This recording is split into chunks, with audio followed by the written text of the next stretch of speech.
Él sabía lo que Pedro haría, aunque él dijo que no lo haría. Él conoció todo detalle de lo que iba a pasar, y él supo cuándo iba a pasar esta noche, y lo van a hacer antes de que cante el gallo. Conocimiento sobrenatural, en contraste a la ignorancia de estos discípulos.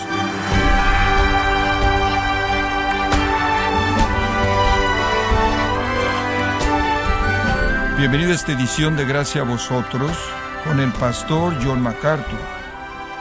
En el siglo XIX, durante la Guerra Civil de Estados Unidos, muchos soldados justificaban su deserción del ejército bajo la idea de que el gobierno no estaba cumpliendo con el acuerdo que tenían.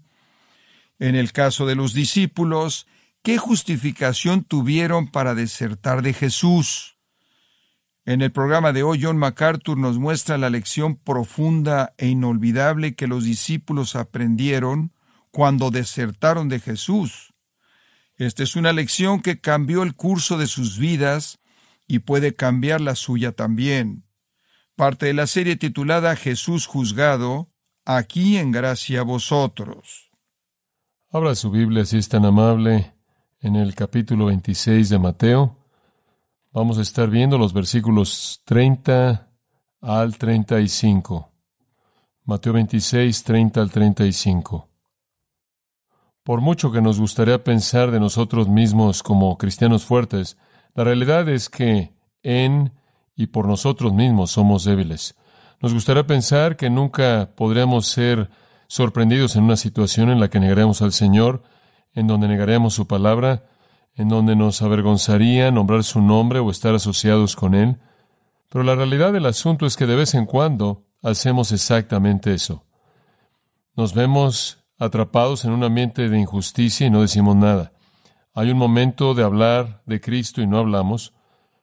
Hay un momento cuando alguien nos identificaría como un cristiano y evitamos una identificación como esa por temor a la presión social o al aislamiento social.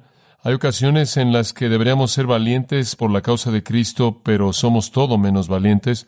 Me acuerdo cuando era joven solía pensar en cómo sería cuando en el futuro fuera a servir al Señor y si Él me llamara a un lugar muy difícil y enfrentara la muerte o la negación de Cristo. Había leído historias de misioneros, de esas personas que afirmaron su fe en Cristo hasta la muerte, y me pregunté si yo haría eso, y quería de manera tan desesperada creer que lo haría. Realmente quería poder decir, yo haría eso. Yo nombraría a Cristo ahí hasta el final, si fueran a quemarme en la estaca, y yo seguiría nombrando el nombre de Cristo. Anhelaba tanto poder decir eso acerca de mí mismo, pero realmente tenía muchas dudas. Y lo que me daba las dudas en ese entonces y todavía es que hay ocasiones cuando ni siquiera digo lo que debo decir en una situación que es mucho menos intimidante que la muerte. Hay ocasiones cuando simplemente nos alejamos de la identificación de Cristo que debemos tener. Hay ocasiones cuando como discípulos desertamos, nos alejamos por causa de la vergüenza. Preferimos no estar identificados con Cristo. Simplemente no queremos dar un paso hacia adelante y permanecer firmes. Y así fue con los discípulos del Señor Jesucristo. Y entonces la lección que les enseña aquí es una lección también para nosotros.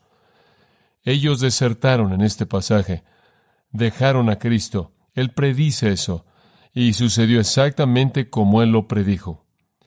Pero fue una lección profunda e inolvidable para ellos. Una lección que yo creo cambió la dirección de sus vidas. De todas las cosas que Jesús pudo haberles dicho, de todas las cosas que Él pudo haberles advertido, de todos los problemas que pudo haber tocado acerca del futuro, Él escoge mencionar el hecho de que todo van a dejar y desertar. Y Mateo, por el Espíritu Santo, escoge colocar esa historia exactamente en medio de este capítulo, en preparación para la cruz, porque es una lección tan monumental que aprender. Y como si nuestro Señor lo hubiera planeado, los discípulos deben llevar el mensaje al mundo, deben ser fuertes. Y el primer paso en su fortaleza es aprender cuán realmente débil es usted, ¿verdad? Entonces la lección de la debilidad es la primera cosa que debe ser aprendida. Y esa es la lección que les enseña aquí. Es como el resto de este capítulo hasta ahora parte de la preparación para la cruz. Hemos leído de la preparación de Dios, la preparación de los líderes judíos, la preparación de María, la preparación de Judas, la preparación de nuestro Señor al terminar la economía antigua con la Pascua final, al iniciar la mesa del Señor. Y ahora aquí está la preparación por parte del Señor de los discípulos que van a llevar el mensaje y son preparados al aprender una lección muy importante acerca de su propia debilidad humana, acerca de su propia incapacidad de vivir al nivel del estándar que dicen que afirman. Y es una lección que nosotros también necesitamos aprender. Todos enfrentamos el hecho de que podríamos permanecer firmes para Cristo en medio de cristianos. Nos podría gustar presentar un testimonio conforme hablamos con el Señor. Señor, nunca te negaré, nunca te desampararé, nunca te desertaré. Siempre estaré firme, seré fiel a ti. Como Pedro dijo, estoy listo para ir a la prisión contigo y morir si fuera necesario, haré eso. Pero cuando llegamos al punto, desertamos. Todos nosotros enfrentamos ese mismo tipo de situación y necesitamos aprender que no tenemos la fortaleza en nosotros mismos para enfrentar ese tipo de situación, a menos de que reconozcamos nuestra debilidad y dependamos del Señor. Si pensamos que podemos hacerlo en nuestra propia fortaleza, fracasaremos. Como puede ver, todos afirmaron lo que nos gustaría poder afirmar, pero estaban afirmándolo en base a su propio sentido de fortaleza, su propio sentido de compromiso. Pensaron que su amor hacia Cristo era mayor de lo que era. Pensaron que su fortaleza espiritual era mayor de lo que era. Pensaron que su capacidad de enfrentar a Satanás era mayor de lo que era. Estaban apoyándose en su propio entendimiento en los términos de Proverbios 3. Y cuando llegó el momento de tener que ser fieles cuando Cristo fue llevado cautivo en el huerto, observarán en el capítulo 26, versículo 56, la última frase del versículo: entonces todos los discípulos le dejaron y huyeron. Cuando llegó al momento de la prueba, todos huyeron. De tal manera que lo que ellos prometieron, expresado por Pedro y después afirmado por el resto, no fue nada más que palabras vacías, porque estaban esforzándose por ser fieles en su propia fortaleza. Entonces Jesús aquí, como parte de la preparación para su cruz, está enseñándole a los discípulos una lección fortalecedora, advirtiéndoles de la ineptitud de la fortaleza humana, la ineptitud de sí mismos en la batalla espiritual. Ahora hay otra cosa que quiero que observen en esta lección, porque ciertamente es el punto primordial de Mateo. Él nos está concentrando primordialmente en los discípulos, aunque aparentemente ellos son el punto central aquí. El enfoque central aquí está en Cristo, creo yo. La intención de Mateo aquí está en preservar la majestad de Jesucristo. ¿Cómo puede usted hacer eso en una situación como esa? ¿Cómo puede Cristo presentarse con alguna dignidad, con algún respeto, con alguna gloria, con alguna majestad, en cualquier sentido, el Hijo de Dios real, Rey de Reyes? ¿Cómo puede Él en algún sentido ser eso en medio de la deserción de todos sus seguidores? Alguien se ve obligado a decir de Él: ¿qué tipo de líder es este que tiene a sus tropas y llegan a la intensidad de la batalla y todos desertan cuando enfrentan al enemigo? ¿Qué tipo de líder es aquel que no tiene más control sobre los suyos, que no tiene más lealtad de los suyos, que no tiene más amor y compromiso por parte de los suyos? Los hombres menores que estos han sido fieles en una seriedad más grande y permanecieron fieles. ¿Qué tipo de hombres son estos? ¿Acaso Él no escoge al tipo correcto de hombres? En otras palabras, podría ser algo que menosprecia a Cristo. Él podría verse mal aquí, podría ser algo que debilita su esplendor real, pero no es así, porque Mateo, bajo la inspiración del Espíritu Santo, lo voltea de tal manera que exalta a Jesucristo en contraste a los discípulos que desertan.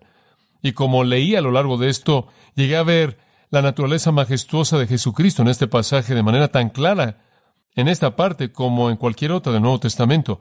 Lo veo a manera de contraste con los discípulos, y doy por sentado en mi corazón que eso también estuvo en la mente del Espíritu de Dios y Mateo, conforme esto fue escrito. Ahora recuerda, esto está a horas antes de la crucifixión. Esta es la conclusión de la vida del Señor Jesucristo. Este es el clímax de la historia redentora. Este es el momento más grande. No sé si usted sabe esto, pero solo en 4 capítulos, en todos los 4 evangelios, un total de 4 capítulos están dedicados a los primeros 30 años de la vida de Cristo. 3 están dedicados al último día de su vida. Este es un momento monumental en la historia redentora y todo parte de la preparación de la cruz. Cristo ha terminado con la economía antigua, ha cerrado la dispensación judía con la Pascua final, instituyó la nueva economía en el nuevo pacto de su sangre, en la copa y el pan, y ahora le enseña esta lección tan profunda a hombres que son hombres muy críticos en la extensión continua de su reino y pacto. Y entonces, conforme llegamos al versículo 30, simplemente entramos al texto y leemos: cuando ellos habían cantado un himno, salieron al Monte de los Olivos. Ahora, ¿recuerda usted que en la Pascua le dije que hubieron 4 copas? Después de la comida principal de el cordero, las hierbas amargas y la salsa, el pan sin levadura, tomaban una copa y cantaban el Halel, el cual era la parte final del Hal, y después cantaban la canción final, la cual era el Salmo 136, llamada el Gran Halel, y todo versículo en el Salmo 136 termina con la misma frase, porque su misericordia es para siempre, porque su misericordia es para siempre, porque su misericordia es para siempre, cada una. Entonces habrían cantado eso, pero Mateo deja algo afuera. De hecho, antes de que cantaran ese último himno, literalmente el griego dice, antes de que himnaran y entonces salieron, Jesús les enseñó. Y toda esa enseñanza está registrada en Juan 14 al 16. Entonces, en algún punto después de que Él instituyó su cena, y antes de que se fueran, usted tiene que incluir ahí Juan 14, 15, 16 y 17. 14, 15, 16 son enseñanza, 17 es una oración al Padre. En esos 3 capítulos de enseñanza les promete a todos el legado que Él tiene que darles: paz, gozo, contentamiento, consuelo, el Espíritu Santo, la palabra de Dios, esperanza para el futuro. Él inclusive les promete persecución, pero liberación de ella. Él les da toda la información que necesitan, la culminación final de enseñanza antes de la cruz. Después, en Juan 17, Él ora al Padre a favor de ellos. En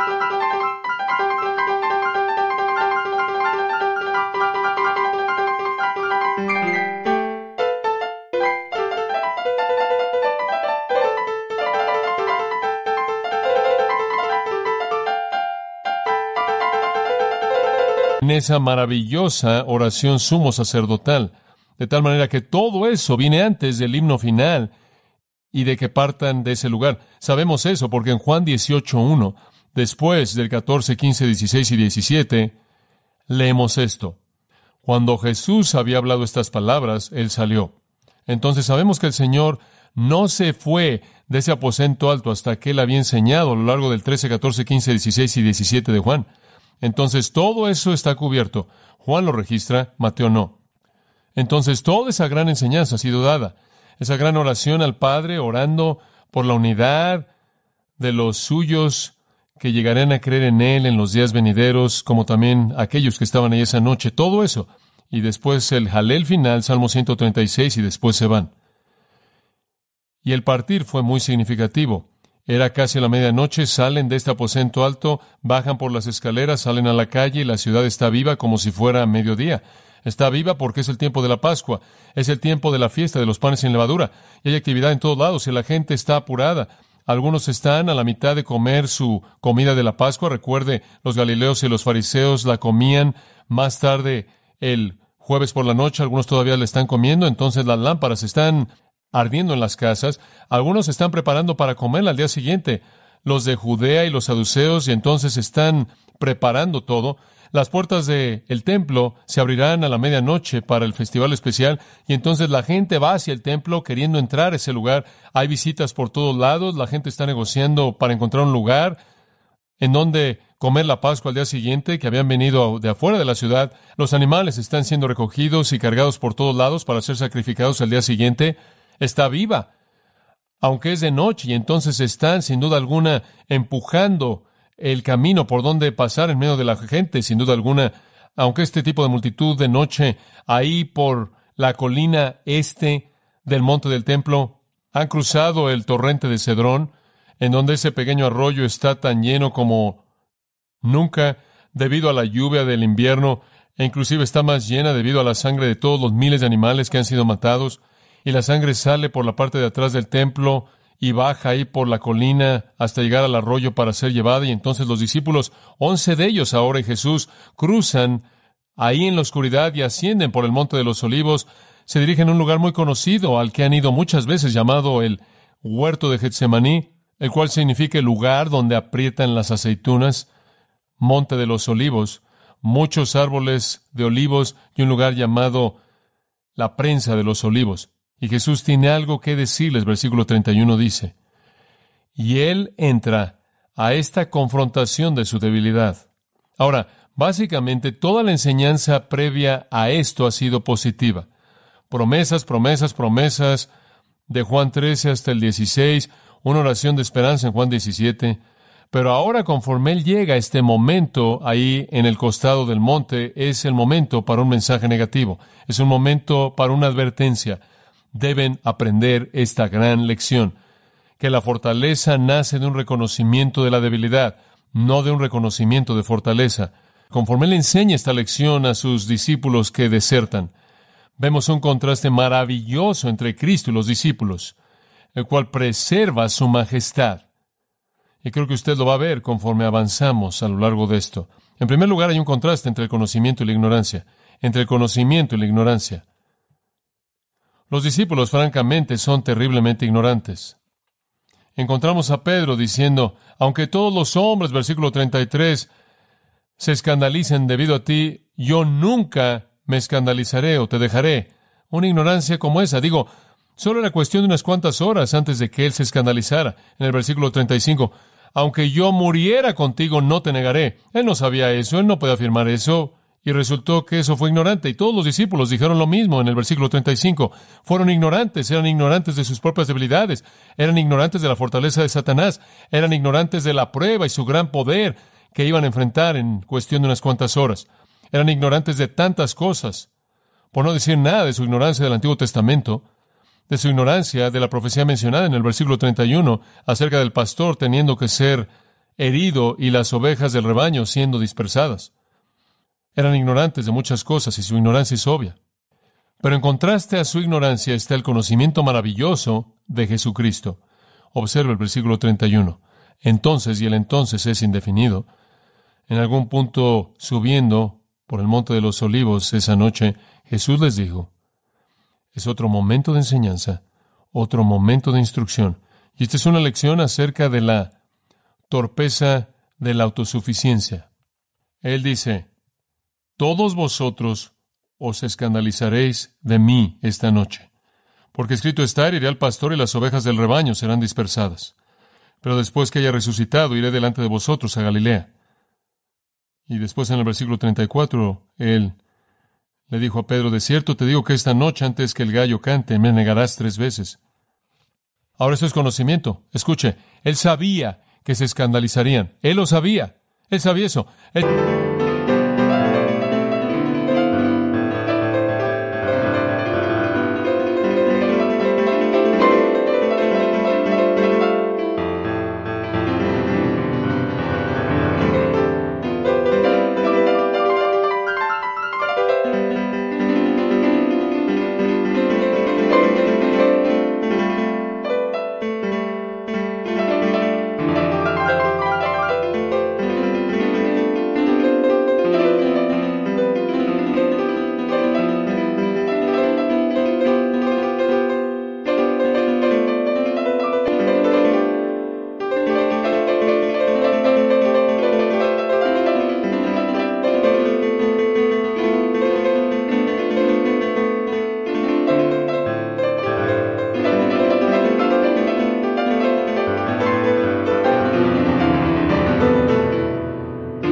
Sabía que sucedería esta noche.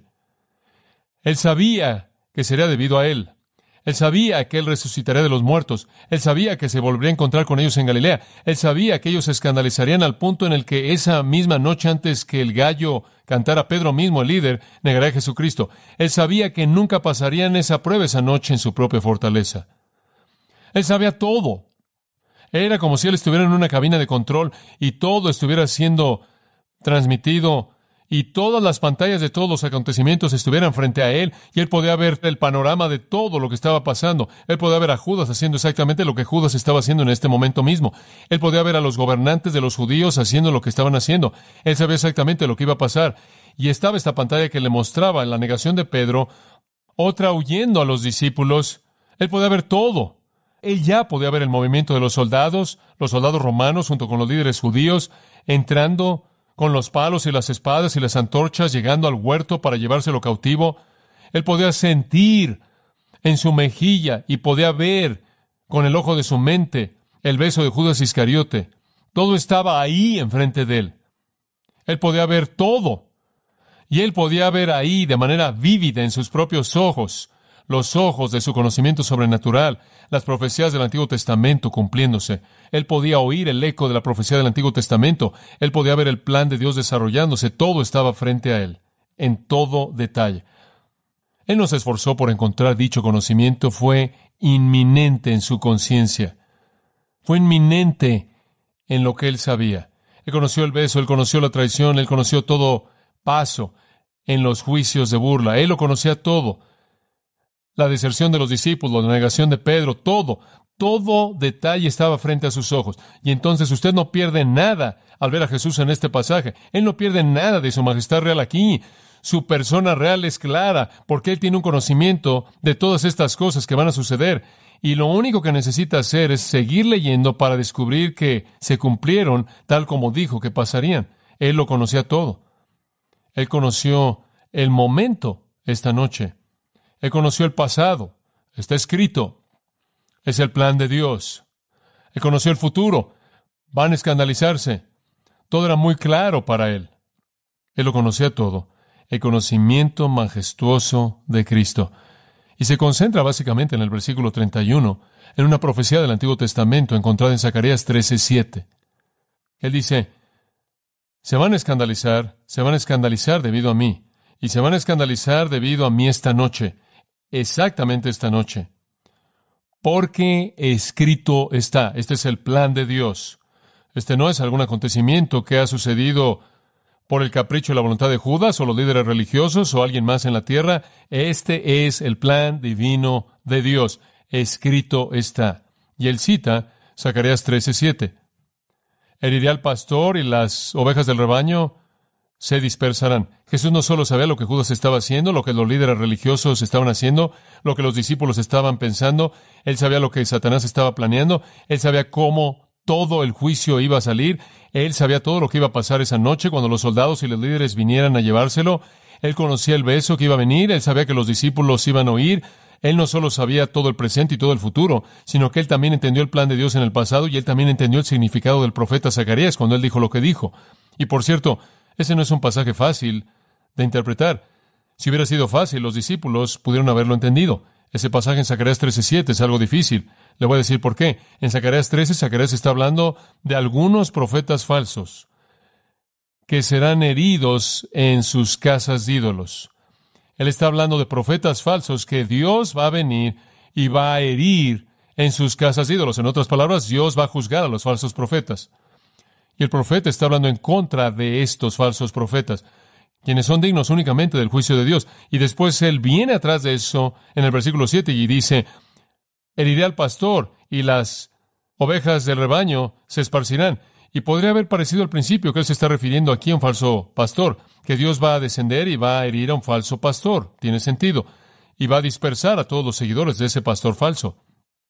Y podremos pensar eso, excepto por la interpretación clara de Cristo, quien dice, me van a herir a mí y el rebaño son ustedes. Y entonces el pastor herido de Zacarías 13:7 tiene que ser el Mesías. Y el rebaño que se dispersó tiene que ser su pueblo, los suyos. Y si usted entiende eso, usted entiende el significado de Zacarías 13:7 y tiene sentido a partir de ese pasaje, especialmente si usted lo ve un poco más de cerca. Ahora observe Zacarías 13:7 por tan solo un momento y le voy a mostrar algunas cosas interesantes. Dice, despierta, oh espada, y este es Dios, Jehová Dios hablando, despierta, oh espada, en contra de mi pastor. Ahora eso le dice de inmediato que ese no es un profeta falso. Dios no está matando a un falso profeta, a quien Él llama mi pastor, el representante personal de Dios. Dios dice, mi espada matará a mi pastor. Despierta.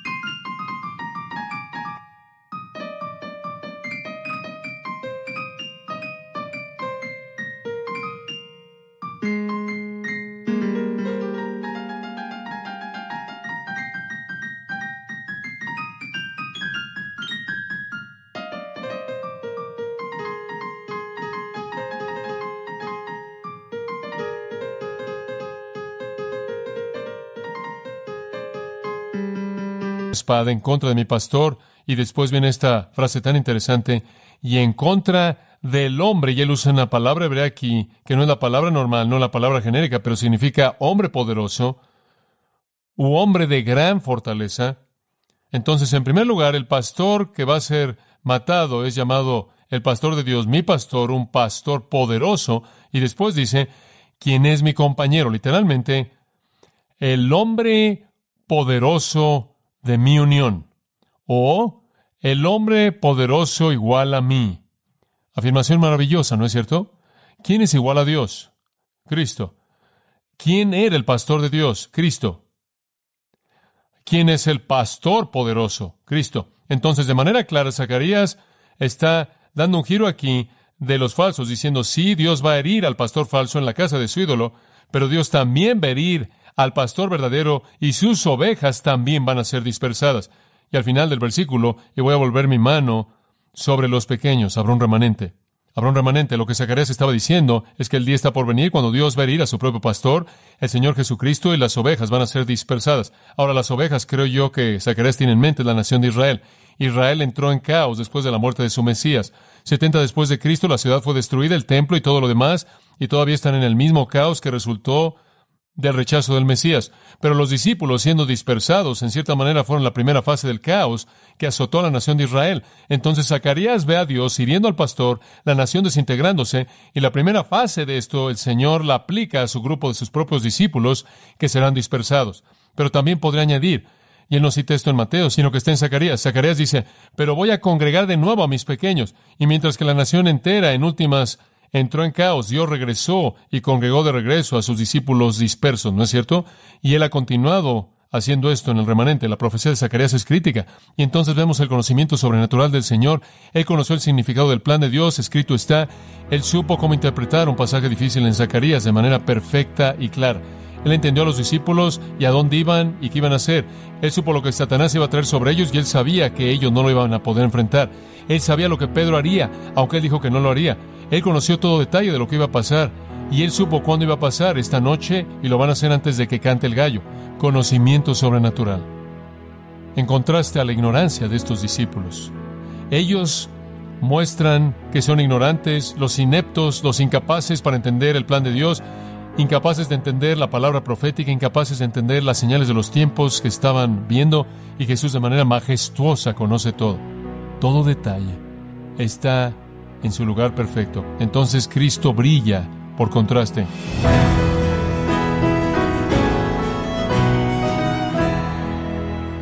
John MacArthur nos mostró que Mateo no se enfoca en el fracaso de los discípulos a la hora de la deserción, sino en la majestad de Cristo al tratar con ella.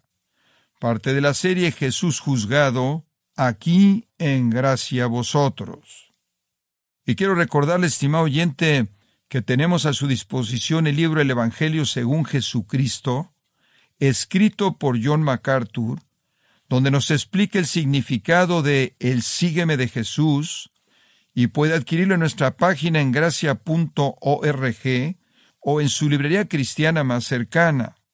Y también recuerde que puede descargar todos los sermones de esta serie Jesús juzgado así como todos aquellos que he escuchado en días, semanas o meses anteriores, animándole también a leer artículos cristianos relevantes en nuestra sección de blogs en gracia.org. Si tiene alguna pregunta o desea conocer más de nuestro ministerio, como son todos los libros del pastor John MacArthur en español, o los sermones en CD, que también usted puede adquirir, escríbanos y por favor mencione la estación de radio por medio de la cual usted nos escucha en Gracia a Vosotros. Es importante conocer no solo el país y ciudad de donde usted nos escucha, sino también la radio. Para quienes contactan nuestro ministerio por primera vez, pueden solicitar una copia del mensaje de promoción sin costo alguno, un mensaje por oyente únicamente. Si usted vive en España, escríbanos a Gracia a Vosotros, apartado de correo 40, código postal 41806, Umbrete, Sevilla, España. O puede escribirnos a través del siguiente correo electrónico: europa@gracia.org. Bueno, en nombre de John MacArthur y el personal de este organismo, queremos darle las gracias por su tiempo y sintonía, y queremos pedirle que no deje de orar por este ministerio, como también por la estación de radio por la cual usted nos escucha de lunes a viernes. Este es su amigo Miguel Contreras, invitándola a que sintonice nuestra próxima edición para que juntos continuemos desatando la verdad de Dios un versículo a la vez. No se lo pierda, aquí en Gracia a Vosotros.